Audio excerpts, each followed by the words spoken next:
Hello viewers, আমরা যাচ্ছি আজকে নবদ্বীপ। তাই তাড়াতাড়ি বেরিয়ে মেট্রোতে উঠে পড়েছি। মেট্রোতে করে আমরা এখন যাব হাওড়া স্টেশনে। কিছুক্ষণ পর আমরা ট্রেনে উঠে পড়েছি। 15 minutes later. সত্যি কথা বলতে আমি লাইফেই ফার্স্ট টাইম যাচ্ছি নবদ্বীপ। সুযোগ পেয়ে গেলাম। হঠাৎই দুটো ভাই আমাকে বললো যে, দাদা যাবি নাকি? তো আমি বললাম ঠিক আছে চল।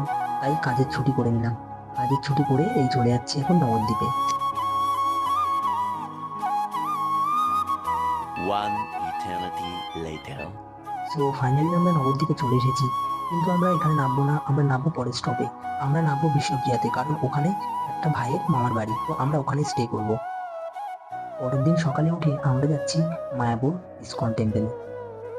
এই মায়াপুরের ইসকনে আসার আমার অনেক দিনের ইচ্ছে ছিল, কিন্তু কোনোদিন আসতে পারিনি। আজ ফাইনালি আমি যাচ্ছি সেই ইসকন টেম্পেলে। দূর থেকে ইসকন টেম্পেলটা দেখে মনের মধ্যে এত আনন্দ আর এত এক্সাইটমেন্ট যে তোমাদেরকে আমি বলে বোঝাতে পারবো না। কোনো একজনকে বলেছিলাম আমি যে কোনোদিন যদি ইসকন টেম্পেলে যাই তো তুমি আর আমি একসাথে যাব, কিন্তু সেটা আর হলো না। হয়তো ভাগ্যে আমাদের লেখা নেই। এই সুন্দর প্রকৃতি আর এই নদী দেখতে দেখতে আমরা চলে আসলাম মায়াপুরের ঘাটে। এখান থেকে কিছুক্ষণ হাঁটলেই মায়াপুর ইসকন।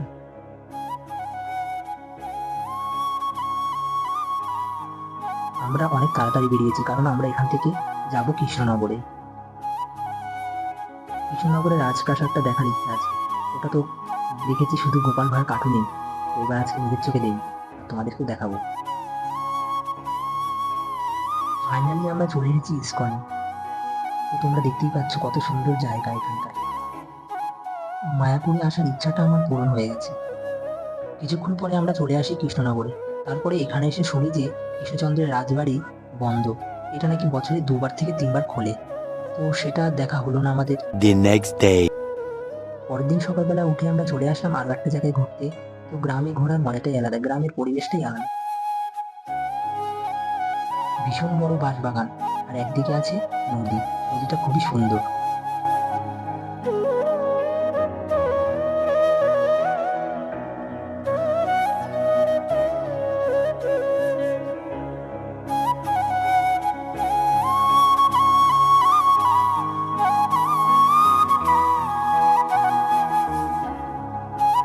নদীতে সাইডে একটা নৌকা দেখতে পেয়ে আমি উঠে পড়লাম, কটা ফটো তুলে নিলাম।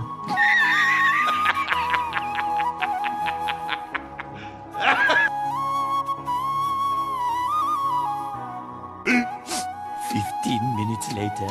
এত হেঁটেছে যে ভাইটার হাঁটতেই পারছে না। The next day. পরের দিন সকালবেলা চলে আসি আরো একটা জায়গায়। সেই জায়গাটা আরো সুন্দর। এখানে আছে ভীষণ বড় একটা লেক। আর এই যে দেখতে পাচ্ছ একটা দাদুকে,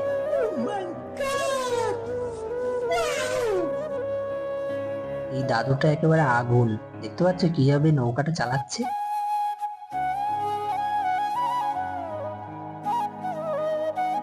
তারপরে দাদুটাকে বলে কিছুক্ষণ পরে আমিও উঠে পড়লাম ওই নৌকাটায়।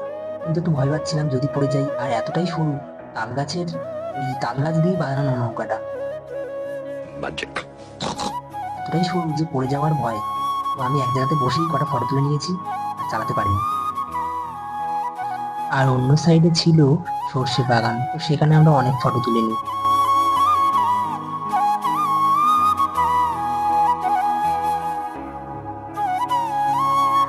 দুটো ভাই ছিপ নিয়ে মাছ ধরছিল। ওদের কাছ থেকে একটা ছিপ নিয়ে আমিও ছিপ নিয়ে বসে পড়লাম ওই লেকের পাড়ে, কিন্তু একটাও মাছ ধরিনি। Much later. তারপরে ওখান থেকে চলে এসে সন্ধ্যেবেলা আমরা চলে যাই জল মন্দির নামে একটা মন্দিরে।